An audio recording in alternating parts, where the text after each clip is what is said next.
It was late in the evening, the kind of night where the air feels thick with anticipation, as if the world itself is holding its breath. A single lamp glowed in the corner of the quiet room, casting soft shadows against the walls. The seeker sat across from the man who would peer beyond the veil for them, hands clenched in their lap, a mix of excitement and dread running through their veins.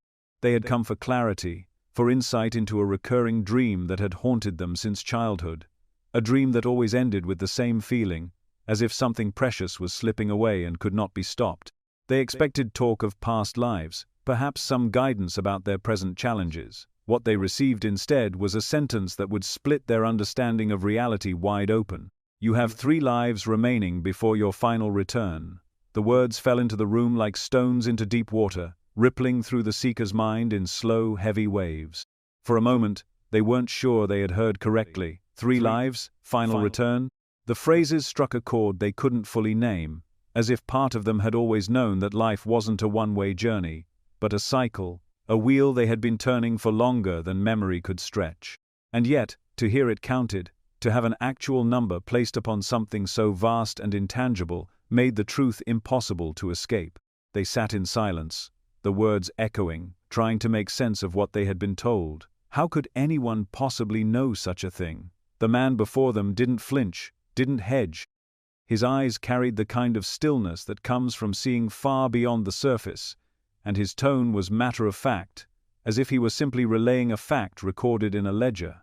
He explained that what he had accessed was not guesswork or intuition, but a record, an accounting of the soul's progress through the ages.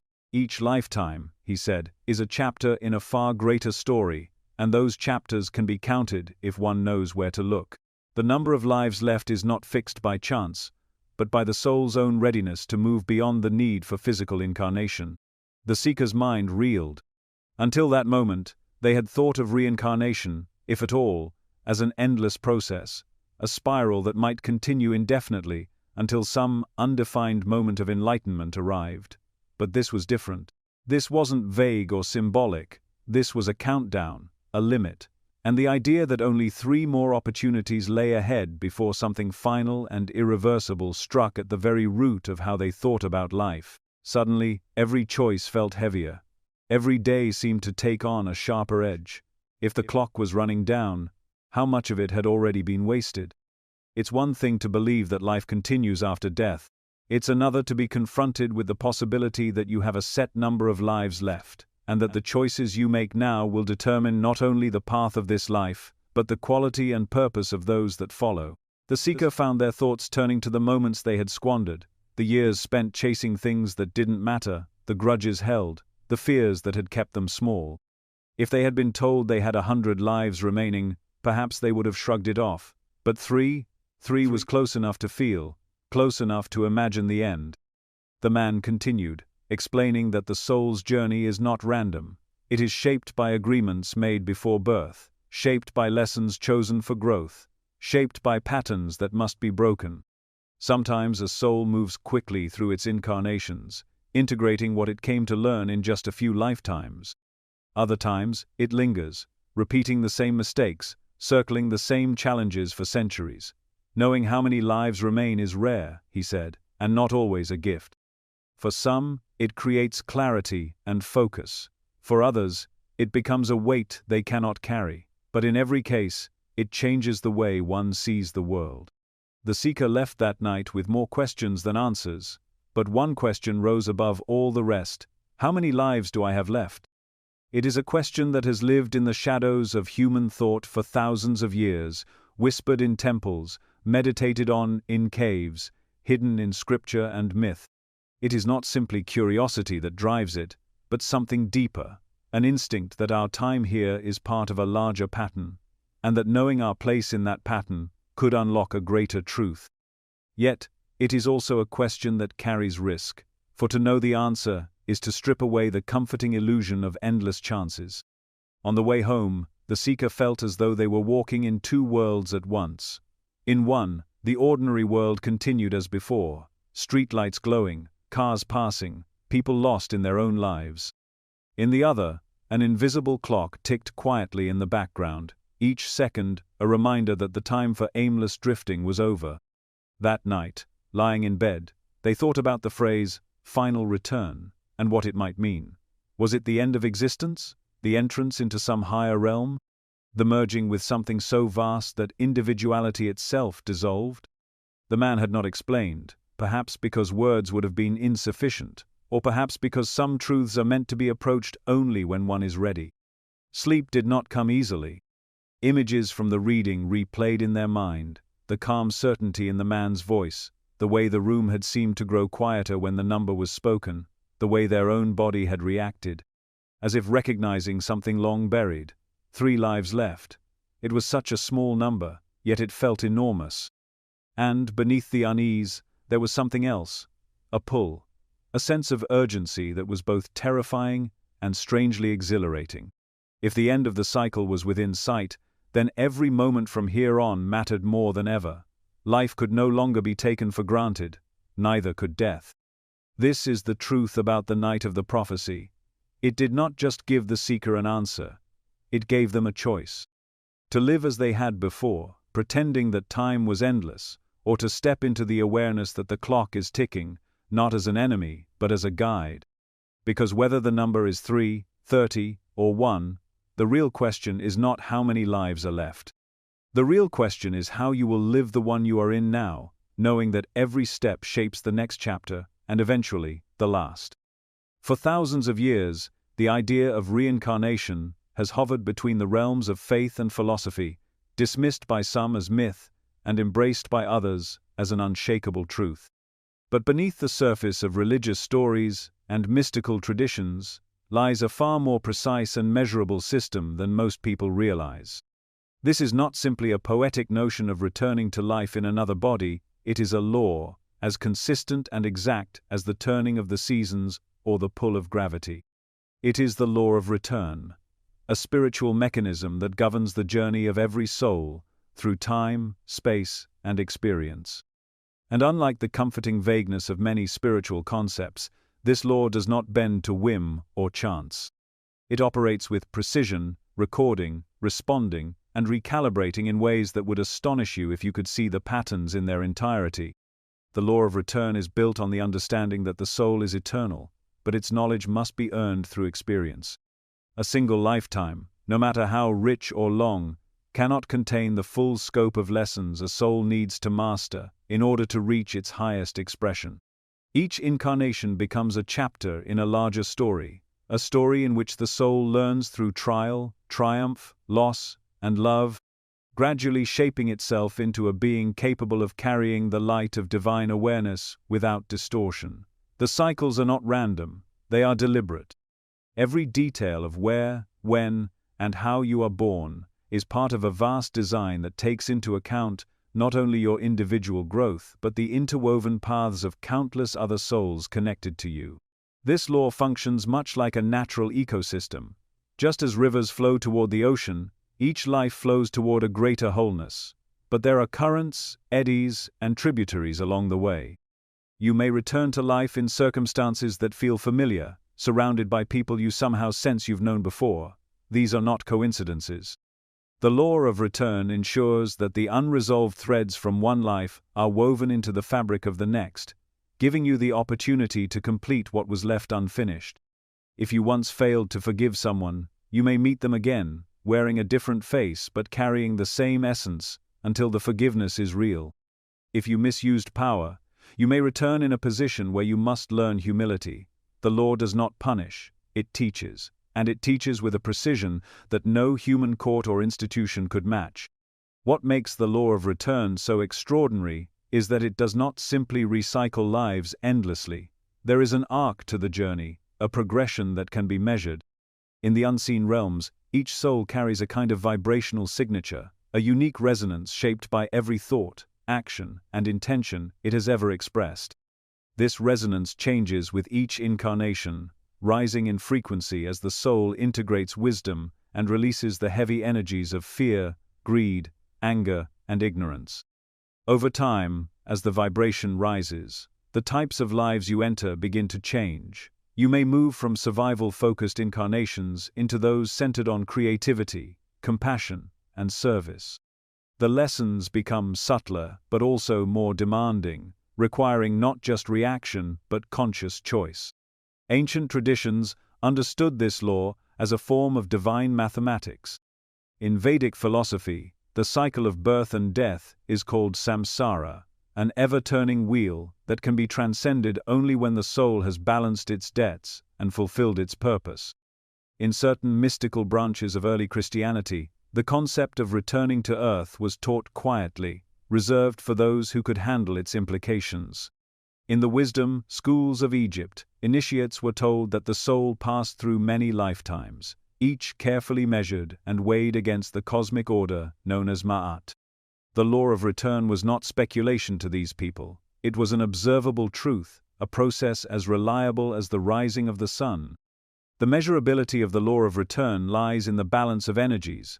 Just as a scale tips according to the weight placed upon it, your soul's journey tips according to the weight of your accumulated choices. Every selfless act lightens the load. Every harmful action, if left unbalanced, adds density. This is why the concept of karma is often misunderstood. Karma is not a punishment. It is the weight your soul carries into the next life, and the lessons you must learn to release it. Once you have learned the lesson, the weight dissolves, and the wheel of return turns more swiftly toward completion.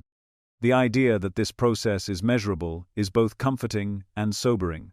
It means that nothing is wasted. Every effort you make toward understanding, kindness, or truth is recorded in the very fabric of your being. It also means that every evasion, every refusal to grow, every act of harm, has an equal weight that must be addressed before the cycle can end. In this sense, the law of return is the great equalizer. No one escapes it. No wealth, power, or status, in a single lifetime can override it. You carry only the essence of what you have become. For some souls, the cycle moves quickly.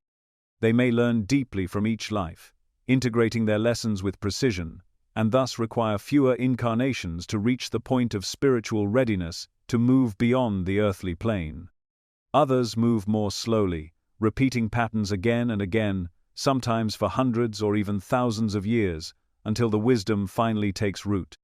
The speed of the journey is determined not by fate, but by choice. The choice to awaken, to see clearly, and to live in alignment with the truth that rises from within. There is also a collective dimension to the law of return. You are not an isolated traveler.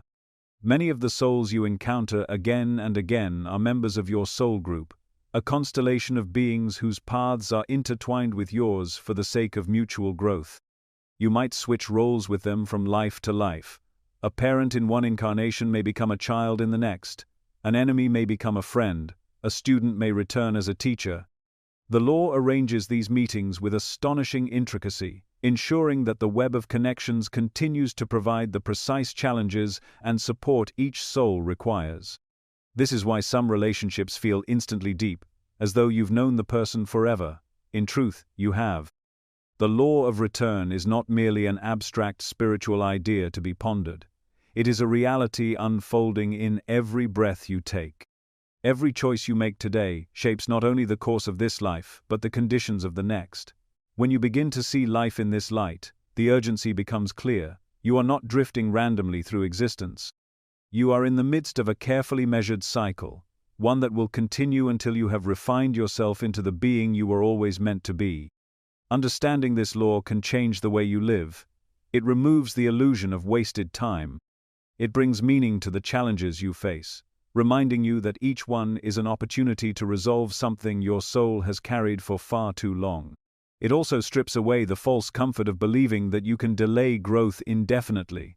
The law of return is patient, but it is relentless. Sooner or later, every lesson will come back to you, in one form or another, until it is learned. To live with this awareness is to step into a deeper responsibility.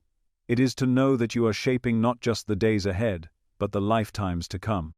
And if you listen closely enough, you may begin to feel the quiet rhythm of the cycle, urging you forward, always forward, until the day the wheel stops turning, and you step beyond the return into the freedom your soul has sought since the beginning.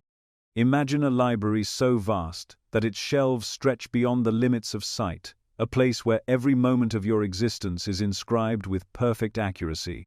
Not just the life you are living now, but every life you have ever lived, every thought, word, and action, carefully recorded in detail more intricate than any human language could capture.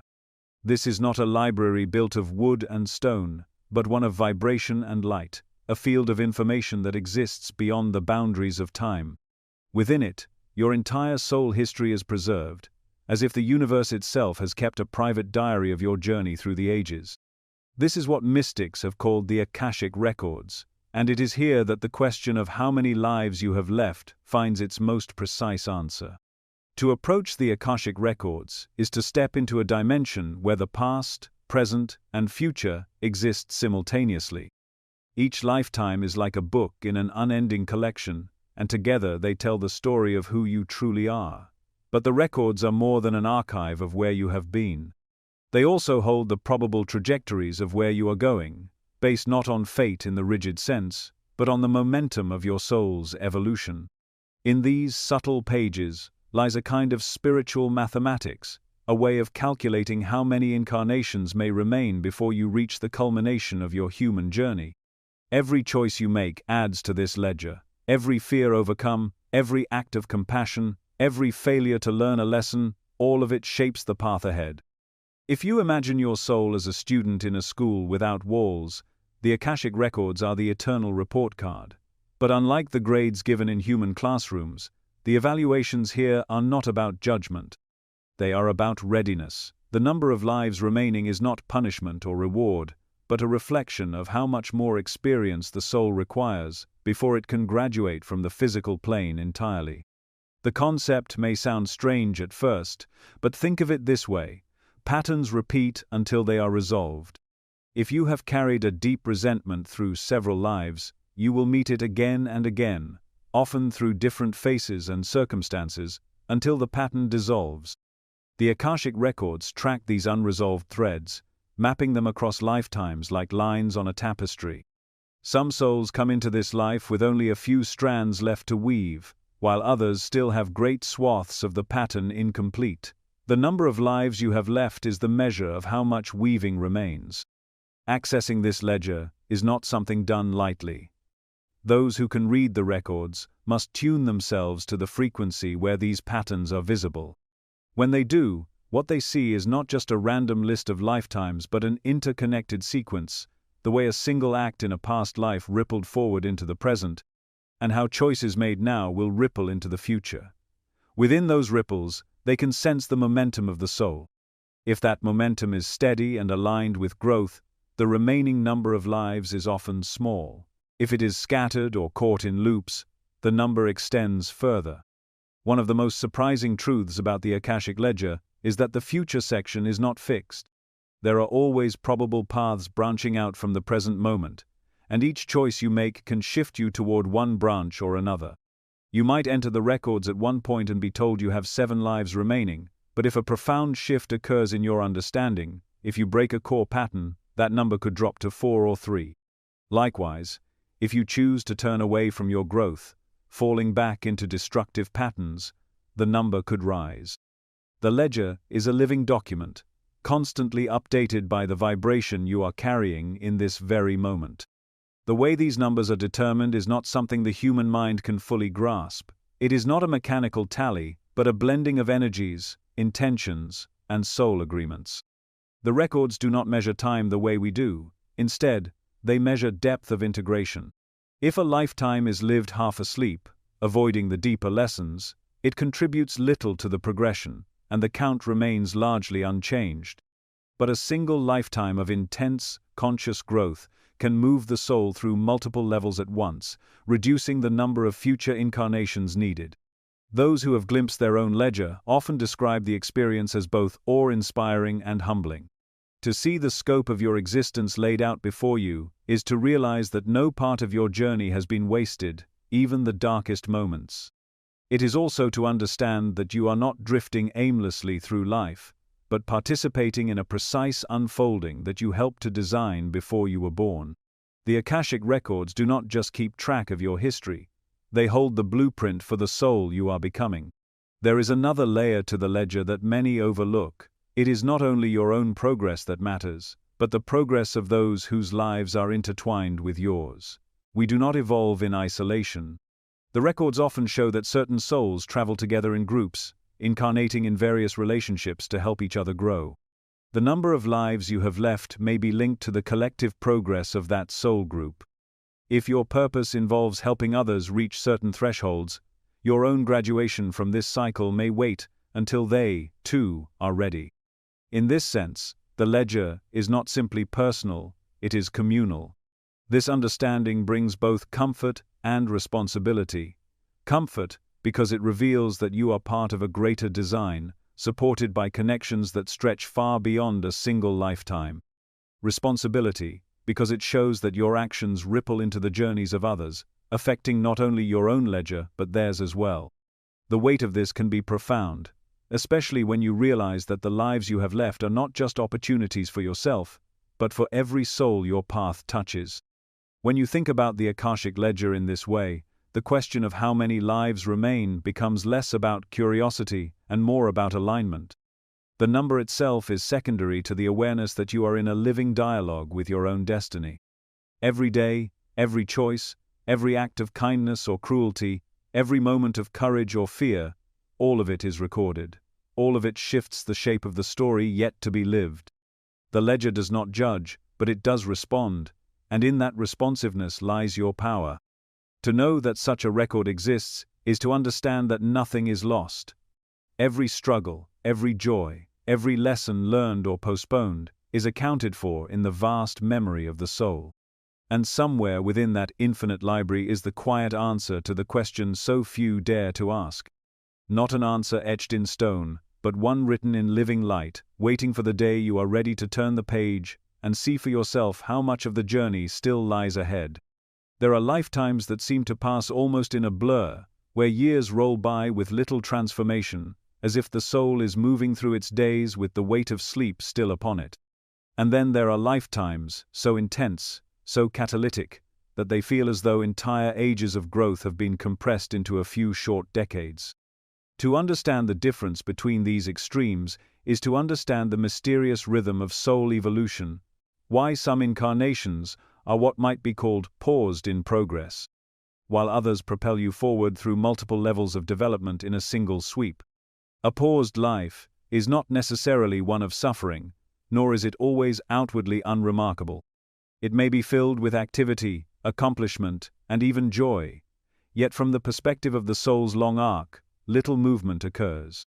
The lessons chosen before birth remain untouched or only partially engaged. The person may avoid the deeper callings of their purpose, becoming absorbed in distractions, fears, or the comfortable patterns of the familiar. It is like standing on a staircase but choosing to linger on one step, watching the scenery without climbing higher. From the soul's perspective, these lives still have value. They provide rest, integration, and the opportunity to experience certain aspects of human existence that might otherwise be overlooked. But they do not advance the core evolution of consciousness in a significant way. These paused lives can happen for many reasons. Sometimes the soul simply needs to recover from an intense series of incarnations, where the lessons were so demanding that a quieter, less turbulent life is chosen as a kind of respite. In other cases, the pause is not planned, but arises from choices made within the life itself. The soul enters with the intention of tackling a specific challenge, but fear or resistance diverts the path. Opportunities for growth are missed, and the same lesson is carried forward to be faced again in a future incarnation. In this way, the cycle can stretch far longer than it might need to, extending the total number of lives required before completion.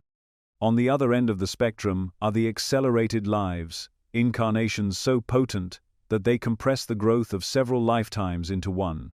These are the lives where you are drawn into situations that strip away everything familiar, where the comfort zones are shattered, and where you are forced to confront the deepest patterns of your being. They may be marked by hardship or loss, but not always. Sometimes the acceleration comes through extraordinary opportunities for love, service, or awakening. In these lifetimes, events unfold in such a way that you cannot help but change, often in ways that are irreversible.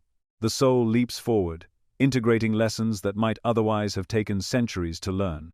The factors that create an accelerated life are complex. Part of it is the soul's readiness. When the groundwork has been laid over many incarnations, a moment arrives when the conditions align for a breakthrough. This may involve meeting certain people who serve as catalysts, encountering profound challenges that demand inner transformation, or receiving experiences so awe-inspiring that they shatter old limitations. These lives are rarely comfortable, but they are rich in meaning. And once the leap is made, it often reduces the number of future incarnations needed, because the soul has covered so much ground in such a short span. What is fascinating is that acceleration can also be a matter of choice within a lifetime. At any moment, you can decide to engage fully with your soul's lessons, to lean into discomfort instead of retreating from it, to actively seek growth instead of avoiding it. When you do, you create conditions that the universe responds to, opening doors that lead to deeper experiences and greater transformation. A life that began as paused can, in the right circumstances, become accelerated. The reverse is also true. A life that begins with enormous potential can stagnate if the individual continually turns away from the path that calls them. From the perspective of the unseen, the pacing of these lives is not random. There is a rhythm to it, much like the alternating currents of activity and rest in nature. A soul may go through a series of accelerated incarnations, pushing forward at great speed, and then choose a quieter life to consolidate what has been gained. In these pauses, the integration of past lessons takes root, like seeds lying dormant in the soil, gathering strength for the next season of growth. The danger is when pauses become prolonged, stretching into multiple lives without significant movement, which can delay the soul's progression for far longer than originally intended.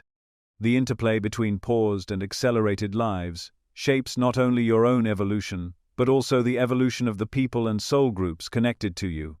In an accelerated life, your growth can trigger growth in others, rippling outward in ways you might never see. Conversely, in a paused life, you might serve as a stabilizing presence for others who are moving rapidly, providing a kind of anchor while they navigate their storms. From the broader view, both roles are necessary, but if the ultimate goal is to complete the cycle of incarnation, acceleration is what closes the distance. One of the most sobering aspects of this truth is that the number of lives you have left is directly influenced by the balance between pauses and accelerations. If you move through a series of lifetimes without engaging the core lessons, the cycle stretches on, and the final return drifts further into the future. But if you enter even a single lifetime where you break a major pattern, heal a deep wound, or align completely with your purpose, the count can drop dramatically. This is why some people, even without knowing it, may be living one of the most pivotal lives in their entire journey. Recognizing the difference between these two types of lives while you are in the midst of one can be challenging. A paused life often feels comfortable, predictable, and relatively free of intense transformation. An accelerated life feels like standing in the center of a storm, the kind of storm that strips you bare and rebuilds you stronger. But comfort is not always a sign of progress, and difficulty is not always a sign of misfortune. From the soul's perspective, it is the depth of engagement with the chosen lessons that matters most. There is also the mysterious element of grace, where acceleration comes seemingly unbidden. You might stumble into a spiritual awakening, meet someone who changes everything, or experience a moment of insight so profound that it alters the entire course of your life. These moments can arrive in the middle of what seemed to be a paused existence, turning it into one of the most accelerated incarnations you have ever known. The records, if consulted, would show a sudden surge of movement, the completion of multiple layers of learning in a single sweep. In the end, the distinction between paused lives and accelerated lives is not meant to create fear or urgency for its own sake, but to invite awareness. Every day you are alive is a chance to decide how engaged you will be with the work your soul came here to do. You can linger on the same step, watching life pass by, or you can take the leap that moves you several steps higher in a single bound. And while there will always be seasons of rest and reflection, the greatest shifts occur when you choose to step fully into the challenges before you. That is how lifetimes are condensed, how cycles are shortened, and how the soul moves toward the moment when there are no more incarnations left to live, not because time has run out, but because the journey is complete. There is an order to the unseen world that is far more intricate than most people imagine. When it comes to knowing how many lives remain in a soul's journey, it is not a matter of guesswork or mysticism dressed in vague symbols. It is a process of precise assessment, measured in ways that are as exact in the spiritual realm as mathematics is in the physical. The counting of remaining lives rests on three primary pillars: vibrational measurement, karmic balance, and spiritual readiness, each one offering a different lens through which the soul's progress can be understood. When combined, they create a picture that is both astonishing in its detail and humbling in its implications. The first, and perhaps most fundamental pillar, is vibrational measurement. Every soul has a frequency, a signature energy that reflects the totality of all it has learned, healed, created, and expressed. This frequency is not metaphorical. In the realms beyond physical sight, it can be perceived as clearly as color or sound. Lower vibrations are heavy and slow, often tied to unresolved fear, anger, greed, or attachment. Higher vibrations are light, expansive, and harmonious, reflecting qualities like compassion, wisdom, and truthfulness. This vibrational state is not fixed, it evolves with every thought, action, and intention. When determining how many lives remain, the soul's current frequency is compared to the threshold required to graduate from the cycle of earthly incarnation.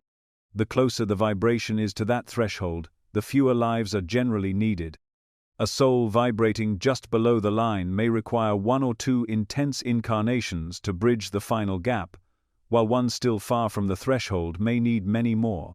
Karmic balance is the second pillar, and it speaks not to judgment, but to equilibrium. The soul carries an energetic record of all it has set in motion, the ripples of every choice made in every life. Karma is often misunderstood as a cosmic punishment or reward system, but in truth, it is simply the law of balance at work. Every unresolved action, every harm not healed, every debt of love or service not fulfilled, remains as an open account in the soul's ledger. This does not mean you must repay harm with harm or match every kindness with a kindness. Rather, it means that the energies must be brought into harmony. If you have caused suffering, you will meet the opportunity to heal it, perhaps by living through similar circumstances yourself, or by offering the compassion you once withheld. If you have been given a gift of love or help, you may be called to pass that gift forward. The soul's karmic balance is weighed not in the sense of guilt or innocence, but in the sense of whether all threads have been tied, all cycles closed.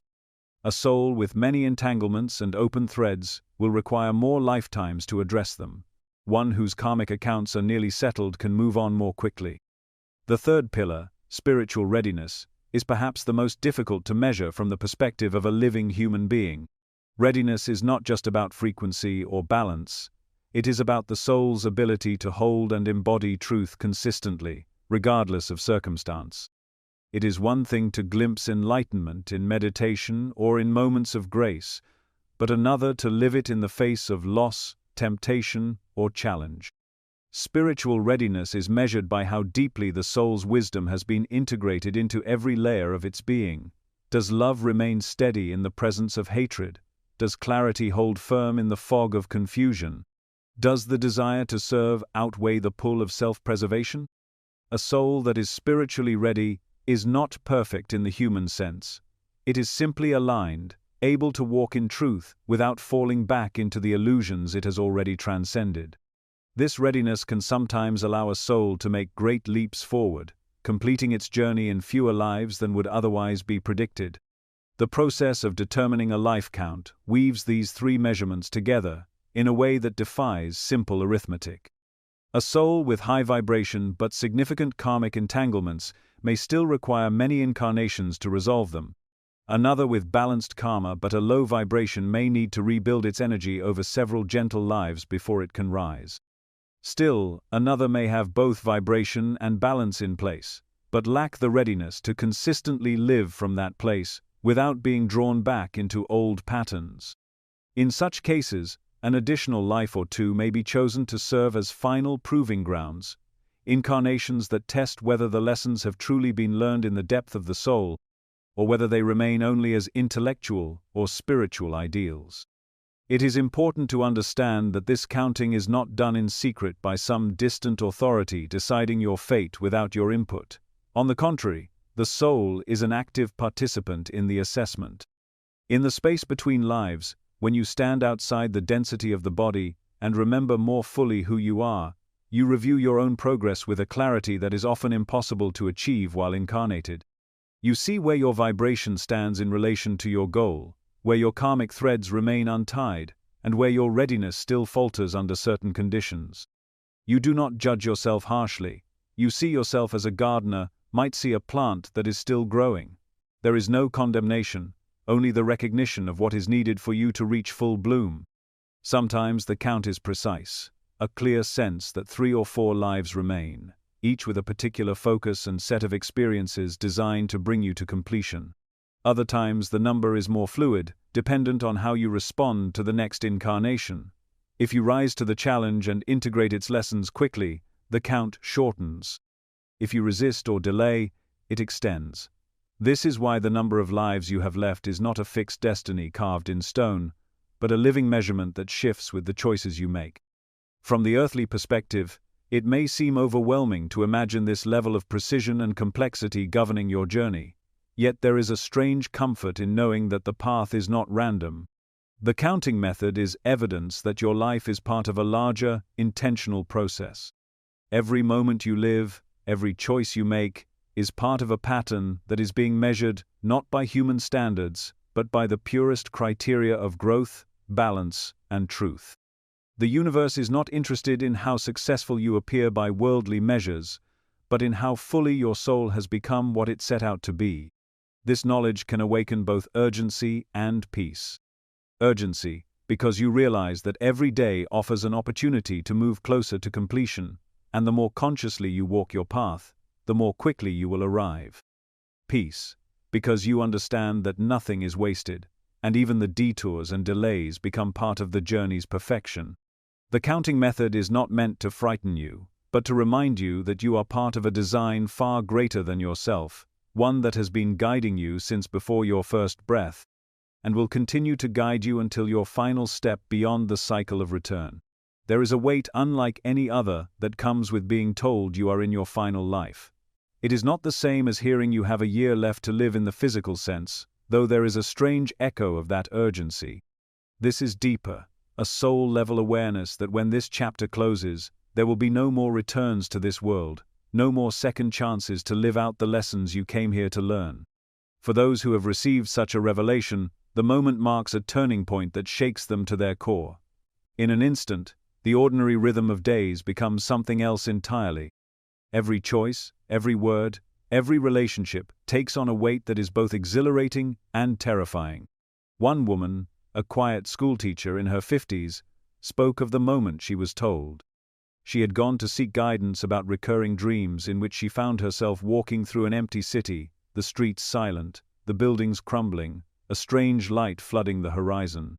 In the dream, she always had the same sensation, that this was the end of something immense, and that she was both relieved and afraid.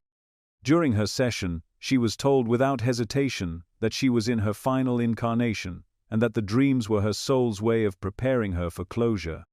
She described how those words landed in her chest like a stone, and yet somehow also like a key turning in a lock. For days afterward, she found herself looking at her students with new eyes, realizing that each interaction could be the last time her soul played this role. She began to feel as though she was saying goodbye to the entire world while still living in it. Another account came from a man in his 30s who had been restless for years, drifting from job to job, relationship to relationship, never able to feel truly settled. He sought answers not because he was curious about the afterlife, but because he felt haunted by the sense that something important was closing in on him. When he was told that this was his last life, he described the sensation as a shockwave that moved through his body. For weeks he could barely speak of it. The weight of that knowledge crushed his usual carelessness. Suddenly, the thought of wasting time became unbearable. He began to confront the fears and patterns he had been avoiding, pushing himself into the work he had resisted for so long. But with that push came an unshakable anxiety, the fear of failing at the very last moment of the journey. This is the paradox of the final life warning. On one hand, it can serve as the ultimate catalyst, igniting a fire within a person to live more consciously than ever before. On the other, it can create a kind of pressure so intense that it borders on suffocating. Knowing that there are no more opportunities to come back and make things right can fill the mind with doubt. What if you get it wrong? What if you fall into old patterns?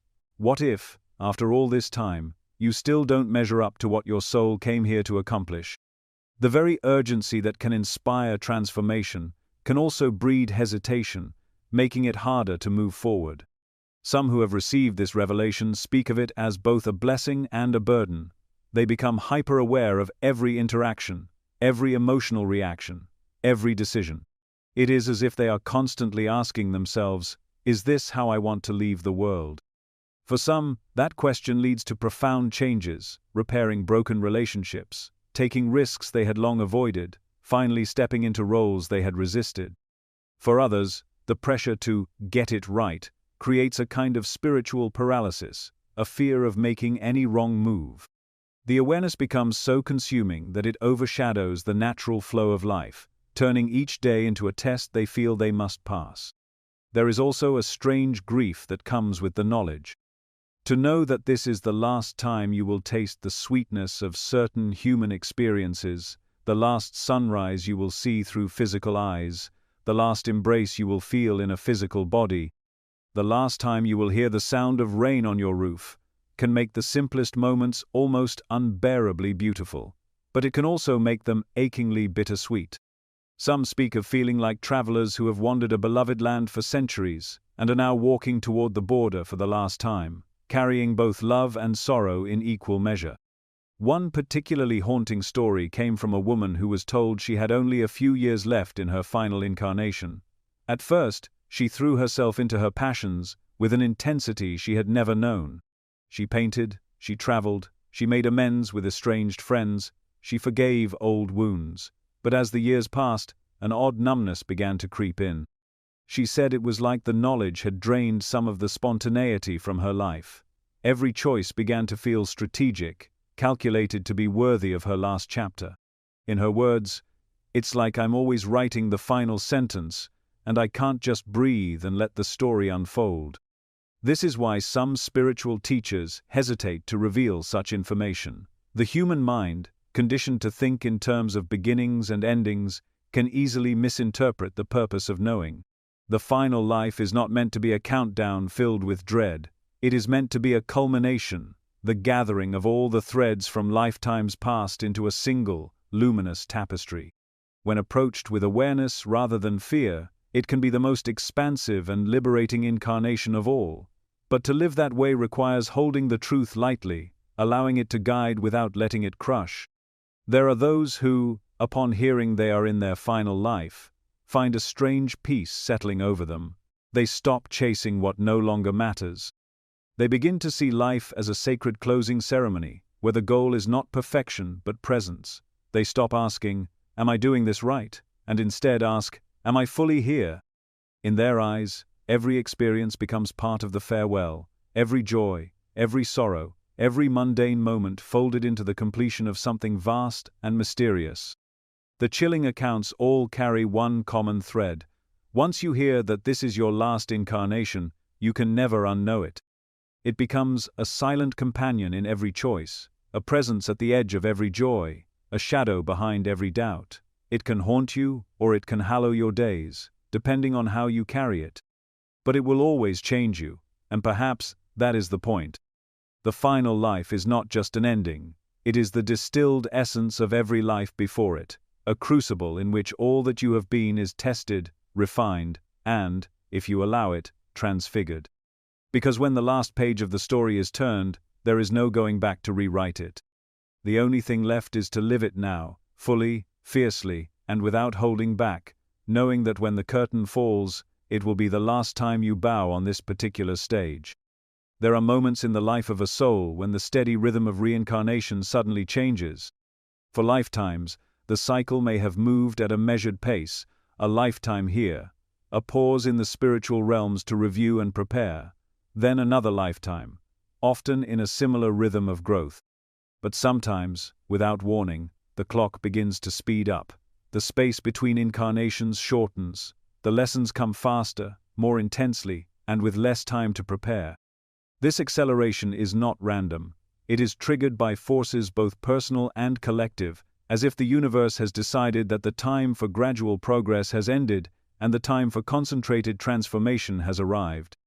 On a personal level, one of the main triggers for an accelerated cycle is the crossing of a threshold in soul maturity. This can happen after a major breakthrough in one life, a period when you finally integrate a lesson that has taken lifetimes to learn, or when you make a choice so deeply aligned with your higher nature that it alters your trajectory entirely. In such moments, the soul sees an opening to complete a greater portion of its work in a shorter time. You may choose, in that space between lives, to return quickly, before the momentum fades, to stack lifetimes closely together like stepping stones across a river. The pace quickens because you have proven you are ready to carry more, and the conditions for rapid growth have been set. Another personal trigger comes from the urgency of unresolved patterns. If the soul reaches a point where certain karmic threads must be addressed immediately, the next incarnation may follow swiftly, giving you no chance to drift or delay. It is like a teacher giving you the next problem on the board, before you've even had time to put down the chalk from the last one. This can feel relentless from the human perspective, but in truth, it is a mercy. The sooner the lessons are faced, the sooner the cycle moves toward completion. Souls who resist their lessons often experience the opposite, long stretches between lives, as if waiting for the willingness to engage fully. But those who have reached a state of readiness, whether by choice or necessity, find the lives arriving one after another in quick succession. Beyond personal triggers, there are times when the clock speeds up because of global shifts. The evolution of individual souls is tied to the evolution of humanity as a whole, and when the collective enters a period of rapid change, every soul in that wave is affected. Periods of great upheaval, whether through war, natural disaster, technological revolution, or spiritual awakening, create concentrated environments for learning. The events of such times compress decades of experience into a few years, forcing souls to confront deep truths quickly. Those who choose to incarnate during these turning points are often aware that the density of lessons will be higher, the pace faster, and the opportunities for growth unparalleled. This acceleration can also occur when the Earth itself is moving through a larger cosmic cycle. Civilizations rise and fall in patterns that mirror the life cycles of the souls who inhabit them, and when a civilization nears the end of one of these arcs, a surge of souls may choose to return quickly to complete their work before the window closes. These are the times when great numbers of people seem to awaken at once, when spiritual ideas once hidden in temples and monasteries begin to circulate openly, and when the old ways of living collapse to make way for something new. To be alive during such a time is both a challenge and a privilege, for the acceleration demands much but offers much in return. In an accelerated cycle, lifetimes themselves tend to be more intense. You may find that from the very beginning, you are placed in circumstances that push you into your lessons without the long, slow build of previous incarnations. There is little room for avoidance. The challenges are sharper, the choices more urgent, and the consequences more immediate. Relationships may form and dissolve quickly, careers and homes may change in rapid succession, and inner transformations may happen in the space of months rather than decades. From the human perspective, this can feel like a storm, disorienting, exhausting, even unfair. But from the soul's view, every gust of wind is moving you forward. One of the hidden aspects of acceleration is that it often brings you into contact with other souls, who are also moving quickly. Your soul group may reincarnate together in condensed timelines, creating opportunities to complete old agreements and form new ones in a single sweep. This is why some people you meet seem to have been waiting for you, as though they've stepped into your life at precisely the right moment for a shared transformation. In an accelerated cycle, the weaving of these connections happens faster, and the shared lessons carry a stronger charge. You may resolve something in a year that has been building for centuries. Not all accelerations are comfortable. Sometimes they are triggered by what appears, from the human perspective, to be catastrophe. Sudden loss, illness, or dramatic shifts in the world around you can serve as catalysts that collapse the old structures in your life, forcing you to step into the next stage of your evolution sooner than you had planned. These moments strip away the luxury of gradual change and demand that you rise to meet them with whatever resources you have within you. And yet, as difficult as they may be, they often reveal strengths and capacities that you did not know you possessed until you were called upon to use them. From the soul's perspective, the speeding of the clock is always purposeful. Even when it feels like life is hurtling forward without giving you time to breathe, there is a deep intelligence at work, aligning each event, each meeting, each challenge to fit the compressed timetable. This intelligence knows exactly what can be accomplished in a shortened span and wastes nothing. Every moment becomes part of the lesson, every choice an opportunity to advance. The pace may leave you with little time to rest, but it also ensures that you emerge from the acceleration transformed in ways that slow, comfortable lifetimes could never have achieved. The key to navigating an accelerated cycle is trust. Trust that you chose this pace for a reason. Trust that the challenges you face are precisely the ones needed to move you forward. And trust that even in the whirlwind, there is order. It requires letting go of the longing for a slower, gentler path and embracing the momentum that is already carrying you toward your goal. It means staying anchored in your inner clarity while allowing the outer circumstances to shift as quickly as they need to. In doing so, you align yourself with the flow of your own evolution rather than fighting against it. When the clock speeds up, it is not because something has gone wrong. It is because you, or the collective you are part of, have reached a point where the next steps must be taken now. The time for delay has ended.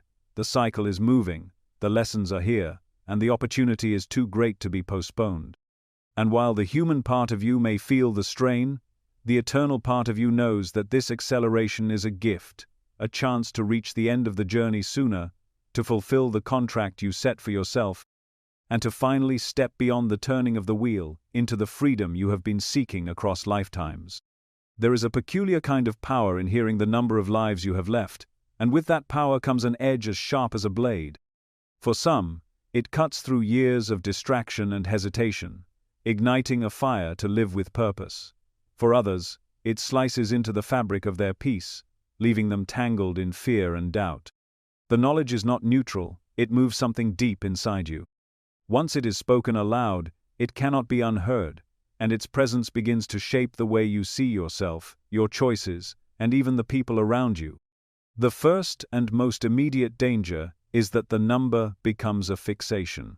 If you are told you have 5 lives remaining, the mind may start to measure everything against that countdown. You might begin to divide your existence into portions, calculating how much you can or should accomplish in each incarnation. The danger here is subtle. Instead of living fully in the present, you may start living in relation to an abstract tally, always conscious of what is left rather than what is now. The very knowledge that could inspire deeper engagement with life can also pull you out of it. For some, this creates a surge of anxiety. If the number is small, the pressure to get it right becomes almost unbearable. Every misstep feels magnified, every mistake heavy with consequence. Instead of taking risks and embracing experiences, fear creeps in, whispering that there is no room for failure. Life becomes less about exploration and more about walking a tightrope, trying not to fall before the finish line. This constant vigilance can drain the joy from even the most beautiful moments, replacing it with a quiet dread that hums in the background. There is also the risk of resignation. If you are told you have many lives left, it can become an excuse to delay growth. You might tell yourself there is no rush, that there is plenty of time to face difficult lessons later, but the soul's journey is not served by procrastination. The path can only be walked in the present, and postponing the work you came here to do can stretch cycles far longer than necessary. The danger in this case is not fear, but complacency, a slow drifting that leaves the deeper callings unanswered. Another subtle trap lies in the way the knowledge can distort relationships.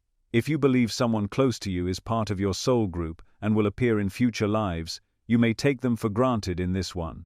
Or if you think your connection is nearing its last incarnation, you might cling too tightly, desperate to hold on to what must naturally evolve or end. In both cases, the relationship becomes less about its organic unfolding and more about managing it, according to the narrative you have constructed from what you have been told. The mind's tendency to fixate on absolutes can also turn the number into a prison. The truth is that the tally of remaining lives is rarely set in stone. It is more of a reading of current momentum than a final decree. Choices made in the present can shift it dramatically. A breakthrough in understanding, a release of a long-held wound, a deliberate act of service can accelerate your progress, shortening the journey. Likewise, falling back into old patterns or resisting the work your soul chose can extend it. But when people forget this fluidity, they may treat the number as fate, locking themselves into a future they could otherwise change.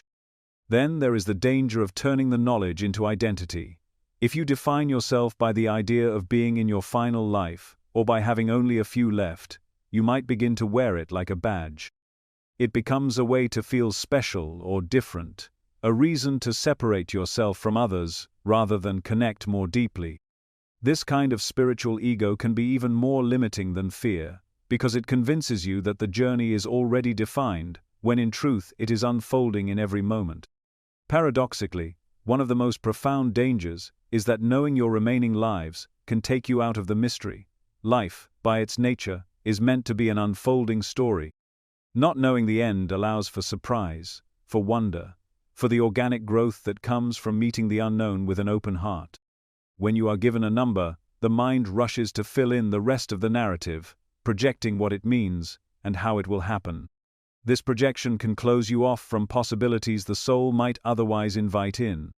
And yet, for all these dangers, there is also an undeniable gift in the knowledge. If received with balance, it can awaken a sense of purpose, unlike anything else.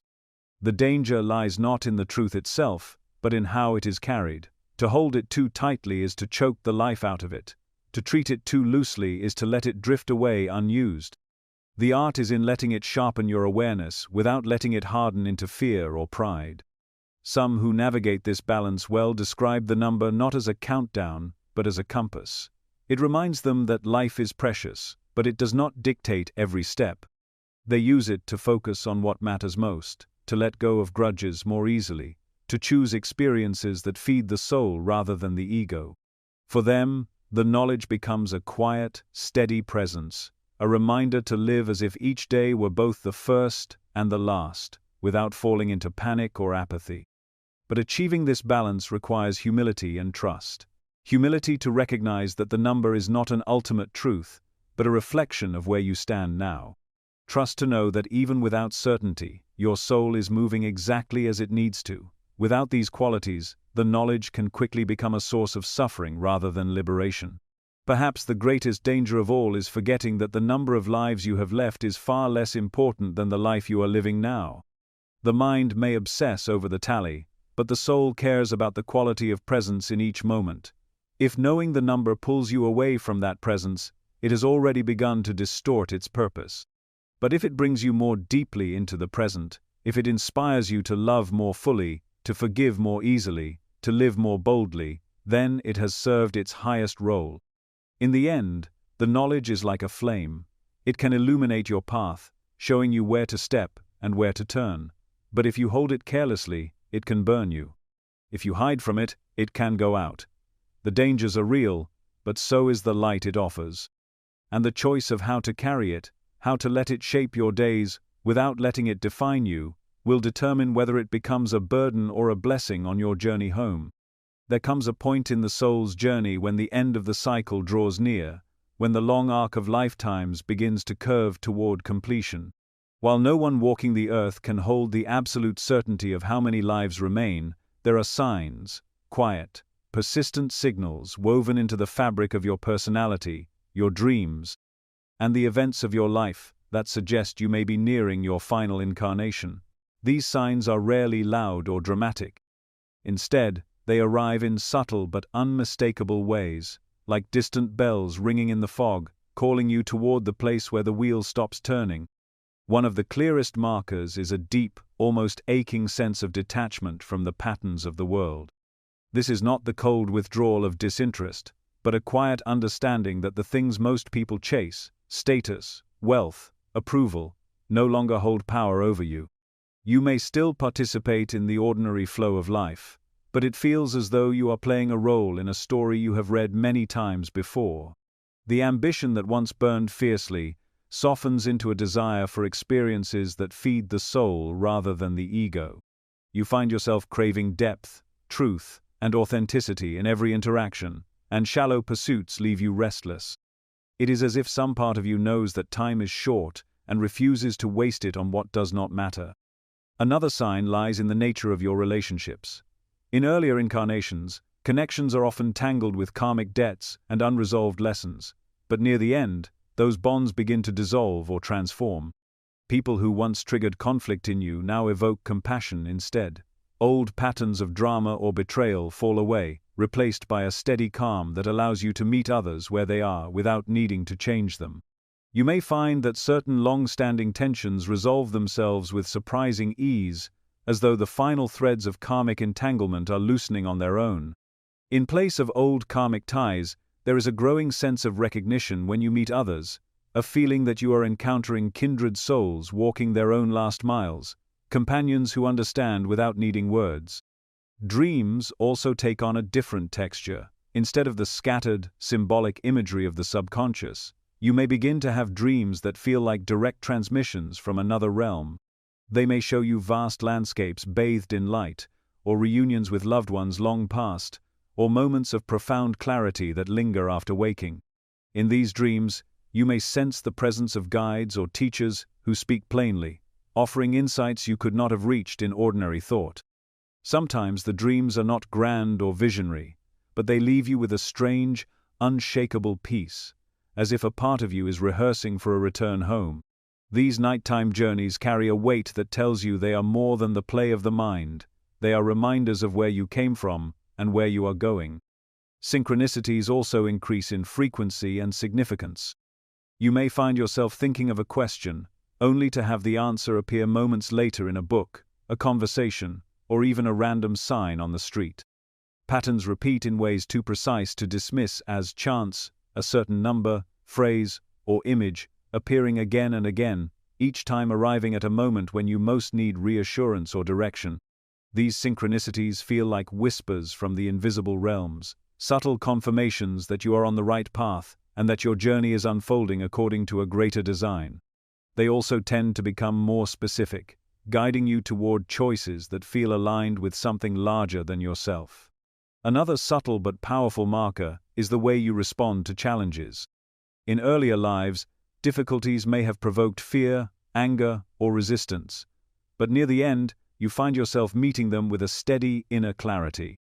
This does not mean you no longer feel pain or grief. Rather, you move through them with an underlying trust that they serve a purpose, even if it is not yet visible. You begin to see every event, even the painful ones, as an invitation to deepen your compassion and sharpen your understanding. Instead of asking, "Why is this happening to me?" you find yourself asking, "What is this here to teach me?"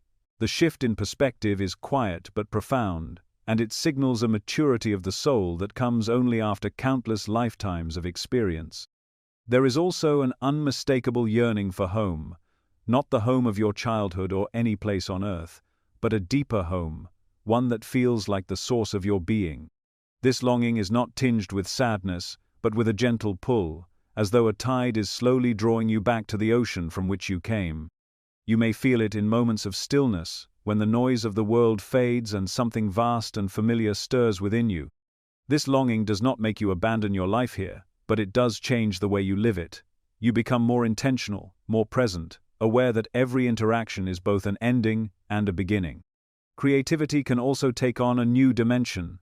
Many souls nearing the end feel compelled to leave something behind, a work of art, a book, a garden, a song, a gesture of service, something that carries their essence into the world after they are gone. This is not about legacy in the egoic sense, but about expression, about completing the final notes of a long symphony. The act of creating becomes a kind of offering, a way of giving back to the earth and to humanity for all that has been received across lifetimes.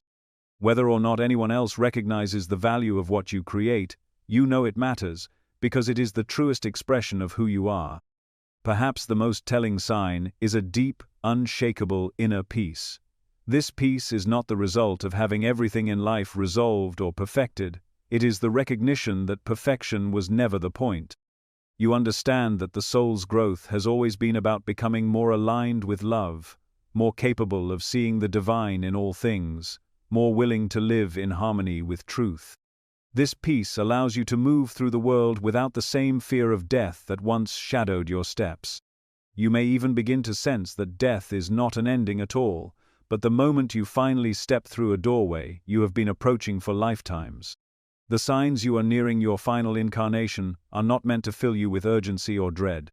They are gentle markers, letting you know that the long journey is drawing to a close, and that each step from here carries even greater meaning. If you recognize these signs in yourself, it is not to be taken as a countdown, but as an invitation. The invitation is to live fully and fearlessly, to bring every lesson you have learned into each day, and to let your presence be a light for those still walking earlier parts of the path. Near the end, the focus shifts from gathering experiences to embodying wisdom. And in that embodiment, you prepare yourself for the final, graceful step beyond the cycle, into the boundless freedom that has been waiting for you since the beginning. There comes a moment in every soul's journey when the path narrows into a choice so profound that it shapes eternity. It is the fork in the road, the point at which you either step forward into a realm where Earth is no longer your classroom, or you circle back, re-entering the cycle of birth and death to continue the work you began long ago. This is not a choice made casually, nor is it entirely conscious in the way we make decisions here in the physical world. It is a reckoning that unfolds at the deepest levels of being, where all lifetimes are visible at once, and the full tapestry of your growth is laid bare. The soul does not arrive at this threshold by accident. Every thought, every act, every lesson integrated or avoided builds toward it. Across lifetimes, you weave a pattern of growth, sometimes intricate, sometimes tangled, and eventually that pattern reaches a level of completion where a decision must be made. The fork in the road is not about reward or punishment, it is about readiness. It asks a single question: have you gathered what you came to gather here, or is there still more to learn in the density and beauty of the human experience? When the soul chooses to re-enter the cycle, it is often because certain threads remain unfinished. Perhaps there are unresolved patterns that have carried through many lives, fears not yet faced, attachments not yet released, acts of love not yet embraced. These souls are not failing by returning. Far from it. They are simply choosing to continue their education in the very environment best suited for those lessons. Earth is a place of friction, and friction is one of the most powerful tools for growth. Here, in the push and pull of opposites, in the limits of time and space, the soul refines itself. A return to Earth is a return to the forge. For others, the choice is different. They reach this threshold and sense that the cycle is complete. The major karmic patterns are dissolved, the deepest fears transmuted, the capacity for unconditional love awakened.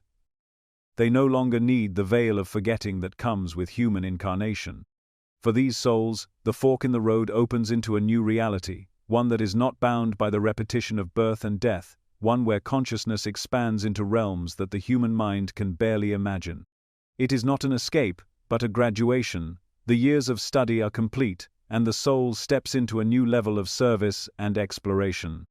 What lies beyond Earth is not a singular place, but a spectrum of existence. Some move into realms of light where creation is fluid and instantaneous, where thought itself shapes reality. Others become guides for those still within the cycle, working from the subtle planes to offer insight, protection, and encouragement.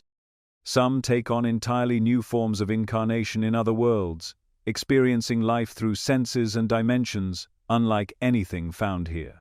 The graduation is not an ending, but a transition into a broader field of being. Yet even at the moment of graduation, the choice to return remains possible. There are souls who have completed the cycle and could move beyond, but choose instead to come back, not for their own growth, but in service to others. These are the ones who walk among us quietly, their presence carrying a depth and compassion that feels ancient. They remember, at least on some level, that they are here by choice, and that every interaction is an opportunity to help another soul take one step closer to their own completion. The fork in the road is not without its challenges. For those who return, there is often a bittersweet quality to the decision. On one hand, there is the understanding that more work is needed, that the growth yet to be achieved will make the eventual graduation all the more profound. On the other, there is the awareness that re-entering the cycle means stepping again into the forgetting, into the trials and pains of human life. This forgetting is necessary. It is what allows the lessons to be learned from the inside out, but it also means saying goodbye, for a time, to the vast perspective of the soul's full self. For those who move beyond Earth entirely, the challenge lies in stepping into the unknown. Even at the soul level, there can be a sense of mystery about what lies ahead. The familiar boundaries of incarnation fall away, replaced by a level of freedom and responsibility that is both exhilarating and daunting. In this new realm, there are no lifetimes to count, no bodies to inhabit. Growth continues, but in a fluid, expansive way, where the lessons are woven into the very fabric of creation itself. The decision at the fork is not made in isolation. Guides, teachers, and members of one's soul group are often present in this process, offering perspective and support. Sometimes the choice is clear and immediate. Other times, the soul lingers at the threshold, weighing the options, feeling the pull of both paths. The pull to return can be strong, not because Earth is easy, but because it is rich in opportunities that do not exist elsewhere. The pull to move beyond is equally strong, not because it is free of challenge, but because it offers new dimensions of expression and connection. In the human mind, it is tempting to see graduation as the better outcome, the goal toward which all should strive. But from the soul's perspective, both paths are sacred. The return is not a failure, and the graduation is not a prize. They are simply the next steps in an eternal unfolding. The real measure is not which path is chosen, but the authenticity and clarity with which it is made. There are whispers, too, of a third possibility at the fork, a kind of reset. In this rare case, a soul may choose to re-enter the cycle not to continue exactly where they left off, but to begin anew in a radically different context. This can happen when the accumulated patterns of many lives have become so complex that a clean slate offers the best path forward.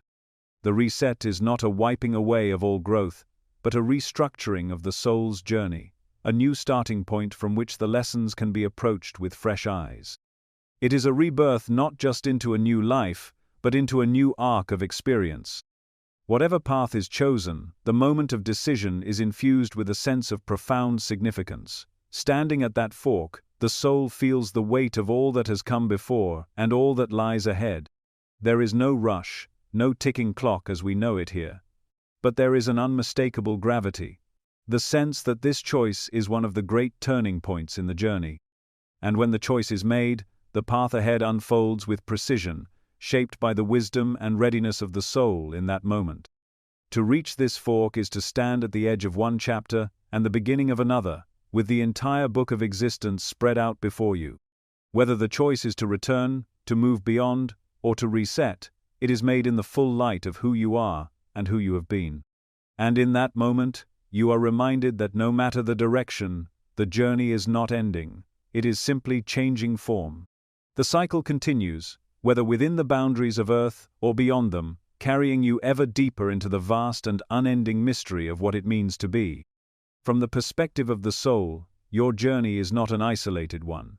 You are part of a vast, intricate movement of countless other souls, all evolving within the same shared space and time. While it is true that each person has a personal reincarnation timeline, this individual arc exists within a larger rhythm, the collective evolution of humanity itself. The two are woven together so tightly that neither can be fully understood without the other. Just as a single thread cannot form a tapestry alone, your personal path is part of a greater design that is constantly moving toward an ultimate point of transformation. This is what could be called the collective countdown, the moment when not just individual souls, but entire groups, entire civilizations, reach a turning point in their shared journey. Every soul arrives in this world during a particular chapter of humanity's story, and the conditions of that chapter shape the lessons available to you. In earlier ages, the pace of collective growth was slow and steady, as humanity was still learning to survive, to cooperate, to build the foundations of culture and language. Individual lifetimes in those periods often focused on the basics, learning how to work with the earth, how to live in harmony with small communities, how to understand the forces of nature. But as the centuries passed, the pace quickened. Great leaps in knowledge, technology, and awareness began to occur, not in the span of millennia, but in decades, or even years. Each leap accelerated the spiritual pressure on humanity, calling not only for survival but for awakening. Within this acceleration lies the concept of group graduation. Souls do not always reach the end of their reincarnation cycle in isolation. Many travel together across lifetimes, forming what might be thought of as spiritual cohorts, groups of souls whose timelines align so that they reach maturity together. These groups often incarnate in the same eras, share the same major cultural events, and push one another toward growth through the roles they play in each other's lives. When a group nears the end of its collective learning, their lives tend to intensify at the same time, as though the lessons have been synchronized for completion. This is why, during certain points in history, entire generations seem to carry a shared sense of urgency or awareness, as if they know, without being able to explain it, that something significant is approaching. The collective countdown can also be seen in the great turning points of civilization. Periods of widespread upheaval, revolutions, mass movements, technological revolutions, and global crises are not accidents of history. They are the outer signs of an inner process, reflecting the fact that large numbers of souls are reaching the edge of their current cycle at the same time. Just as an individual may experience an intense final lifetime filled with rapid challenges and opportunities for growth, humanity as a whole can enter a period when the stakes are higher, the lessons more concentrated, and the potential for transformation greater than ever before. In such times, the collective reincarnation cycle is pressing toward a shared threshold, and the choices made by individuals feed directly into the trajectory of the whole. From the soul's vantage point between lives, the connection between personal and collective timelines is obvious. You may choose to incarnate during a time of collective acceleration precisely because the conditions will allow you to complete your own remaining lessons more quickly. In doing so, you contribute to the momentum of the group, just as the group's momentum supports your own growth. This mutual exchange is constant and unbreakable. Even the most solitary life ripples outward, influencing the energy of the whole, while the collective energy shapes the opportunities and challenges of your personal journey. The idea of group graduation brings another layer of purpose to the individual life. If you are part of a soul group nearing completion, your actions in this life may carry weight beyond your own cycle. The clarity you cultivate, the compassion you express, and the truth you live may help to shift the entire group closer to its shared goal. This is why some people feel a deep, almost inexplicable responsibility to live with integrity, even when no one is watching. They are not simply carrying their own destiny, they are carrying the momentum of many others who are intertwined with them in ways unseen. As the collective countdown moves forward, there are unmistakable signs in the world around you. Values begin to shift on a mass scale. Questions once limited to mystics and philosophers enter everyday conversation. Concepts of unity, environmental stewardship, and spiritual awareness spread across cultures that were once separated by vast differences. Simultaneously, the shadow aspects of humanity, fear, greed, division, may intensify, rising to the surface as they prepare to be resolved or released. It is not unlike the final stages of a long illness, when the symptoms peak before the body begins to heal. On a soul level, these intensifications are not signs of failure, but of the collective system bringing all that is unresolved into the light before crossing into a higher state of being. There is also a peculiar phenomenon that occurs in the final stages of a group cycle. People from vastly different walks of life, with no apparent connection, may begin to have similar dreams, visions, or intuitions. A shared language of symbols emerges, recurring numbers, animals, or images that seem to follow many people at once. This is the collective mind of the group surfacing, reminding its members that they are part of something larger than themselves. For some, these synchronicities feel like gentle nudges, while for others they arrive with the force of undeniable revelation. In either case, they are markers of alignment, signs that the group is moving as one toward its shared destination. When the moment of collective graduation comes, it does not always appear as a single event. Sometimes it is a gradual transition, spread over years or decades, as the old ways dissolve and the new ones take root. Other times, it arrives like a lightning strike, altering the course of history in a matter of days. The souls who have reached readiness step forward into their next phase, whether that means continuing their journey in other realms, serving as guides to those still in the cycle, or choosing to remain for a time to help anchor the new reality. Those who are not yet ready remain in the cycle, but even they are changed by the energy of the shift, often finding their next lives infused with greater opportunities for growth. To live during a collective countdown is to live in a time of heightened possibility. The air is thick with change, and every choice feels magnified. You are not only shaping your own path, but contributing to the direction of humanity's evolution. This can be daunting, but it can also be exhilarating. It means that your personal growth matters in ways you cannot fully see, that the wisdom you cultivate and the love you embody ripple outward into the entire network of souls moving with you. Understanding the collective countdown transforms the way you experience your life. You begin to see yourself not as a solitary traveler, but as a participant in a vast, shared journey. The struggles and triumphs of others become part of your own story, and your actions, however small, become offerings to the whole. And as the momentum builds, as more and more souls awaken to the reality of this shared passage, there comes a point when you can almost feel the horizon drawing closer.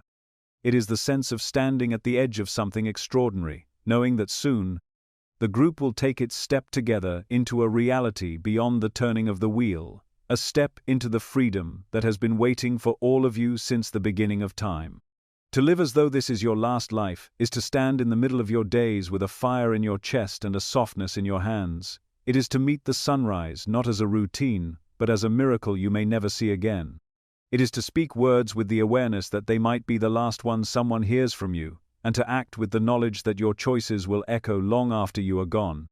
This way of living does not require knowing the exact number of incarnations ahead. It demands only that you recognize the irreplaceable nature of this moment, this breath, this opportunity to be alive in human form. The first step is to release the illusion that time is endless. Whether you have 1 life or 10 remaining, the truth is that each incarnation is finite. The years you have here are not a rehearsal, they are the stage itself. Every day you delay the work your soul came to do is a day that can never be retrieved. This doesn't mean rushing through life in a frenzy to accomplish everything at once. It means choosing deliberately. It means asking yourself with honesty, if this were the last chance I had to become who I truly am, how would I live? What would I stop tolerating? What would I start doing immediately?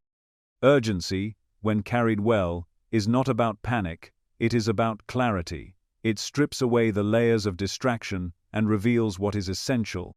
If you knew you would not return here, would you still waste hours scrolling through noise that does not nourish you? Would you still cling to grudges that keep your heart heavy? Would you still fill your days with things that drain your spirit instead of filling it? Living as though this is your last life means cultivating the courage to remove what no longer serves you, even if it has been part of your identity for years. It means saying no to what dulls your soul and yes to what awakens it. Purpose is the second pillar of this way of being. Purpose is not always a grand mission written in the stars. It is the alignment between your soul's intention and your daily actions. You may not have a clear vision of your life's great work, but you can begin each morning by asking, what is the most loving, truthful, and meaningful way I can show up today? Sometimes that will mean creating something beautiful. Sometimes it will mean caring for someone quietly. Sometimes it will mean facing a truth you've been avoiding.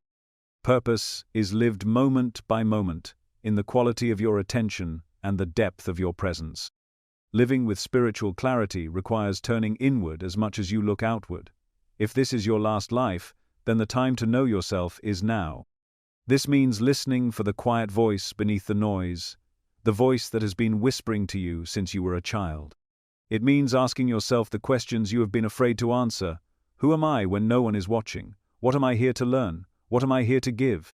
It means creating space each day to connect with something greater than yourself, whether through meditation, prayer, time in nature, or silent contemplation. Without this connection, urgency can devolve into aimlessness, and purpose can be clouded by ego. If you are to live as though this is your last life, you must also master the art of letting go. Let go of the need to control how others see you. Let go of the fear of making mistakes. Let go of the idea that you must be perfect before you can begin. Perfection has never been the point. The point is to live fully and authentically, to allow yourself to be shaped by the experiences that come, and to give back more light than you take. The soul's growth does not depend on how flawless your path is, but on how willing you are to walk it with openness and courage. Relationships take on a different hue when you carry the awareness of finality. Every conversation becomes an opportunity to speak truth. Every disagreement becomes a chance to choose compassion over pride. Every encounter becomes a reminder that the people in your life are not permanent fixtures. They are passing souls walking beside you for a time. Living like this means loving without holding back. It means saying the words you have been meaning to say, offering forgiveness before it is asked for, and expressing gratitude while you still can. If you knew there would be no next time, you would not waste this one. There is also the matter of legacy, though not in the way it is often spoken of. Legacy is not about monuments or fame. It is about the imprint you leave on the hearts of those you touch. It is about the small acts of kindness that ripple outward in ways you may never see. If this is your last life, then your legacy is being written now, in every choice you make. Will you be remembered as someone who brought more love into the world, or as someone who played it safe and left the deeper work undone? Living with this awareness will not make life easier. In fact, it may make it harder at times, because you will feel more deeply and see more clearly. You will notice the moments you are wasting, the words you wish you had spoken, the opportunities you have let pass. But this discomfort is a gift. It is a reminder to turn back toward what matters, to realign before the days slip away. The truth is that you will never feel ready for this kind of living. You will simply have to begin, imperfectly and wholeheartedly. One of the most practical ways to embody this is to create rituals that anchor you in your intention. Begin and end your days with reflection, not just on what you did, but on who you were in the doing.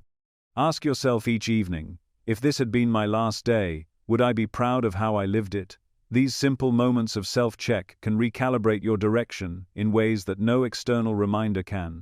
They bring you back to the urgency of the now, where life is actually happening. Above all, living like it's your last life requires trust. Trust that you are where you need to be, even if you can't see the full picture. Trust that your efforts matter, even if they don't yield immediate results. Trust that by following what is most true for you, you are fulfilling the very reason you are here. Without trust, urgency becomes desperation. With trust, it becomes devotion. The irony is that you cannot prove this is your last life, and it may not be, but that uncertainty is the very reason to live as though it is. The point is not to race toward an ending, it is to deepen into the living, to notice the way the wind feels on your skin, to marvel at the sound of laughter, to take the risk that has been whispering to you for years, to stand in the truth of who you are without apology, because whether you have one incarnation or 100 ahead of you, this one will never come again. And that, in itself, is reason enough to live it as though it were your last. There is a strange and beautiful paradox at the heart of your journey through lifetimes. On one hand, there is a path that has been laid out in the deepest currents of your being, a sequence of experiences, relationships, and lessons that will carry you toward completion. On the other hand, that path is alive, responsive, and capable of changing at any moment based on the choices you make now. The number of lives you have left is not an unchangeable sentence written in some distant cosmic ledger. It is a living measure, shifting with every act of kindness, every moment of awakening, every step you take toward or away from the truth of who you are. This means that your destiny is not something you simply inherit, it is something you are shaping, even now, in this very breath. To live with this awareness is to live on the edge of possibility. You might have come into this life with 5 more incarnations ahead of you, but the way you meet your lessons here could shorten that number dramatically. A single lifetime lived with fierce clarity and compassion can sometimes accomplish what might otherwise have taken several. Conversely, the refusal to face what is being asked of you, the turning away from growth, can stretch the journey out, adding more turns to the wheel. The soul does not measure this in punishment or reward, it measures it in readiness. If you step forward willingly into your own evolution, the path contracts. If you resist, it extends, offering more opportunities until you are ready to walk through the doorway. This truth can be unsettling because it places the responsibility squarely in your hands. It is far easier to imagine that the length of your journey is predetermined, fixed beyond your influence. But the reality is both more empowering and more daunting. You are a co-creator of your timeline. The life you are living now is not just another chapter in a long book, it is a page on which you can rewrite the ending entirely. Every moment offers you a choice: to move closer to completion, or to circle back into familiar patterns that will ask for another return. Even the smallest decisions matter. The way you speak to a stranger, the thoughts you choose to dwell on, the compassion you extend to yourself in moments of failure, all of these shape the texture and pace of your journey. Sometimes the opportunity to change your trajectory arrives quietly, almost invisibly. It might be a conversation that sparks a new perspective, a dream that lingers like an echo, or a moment of stillness when something inside you clicks into place. These are the subtle turning points that can alter the path of a lifetime. Other times, the shift comes through upheaval, the loss of someone you love, the crumbling of a long-held identity, or a challenge so great that it forces you to strip away every illusion you've carried.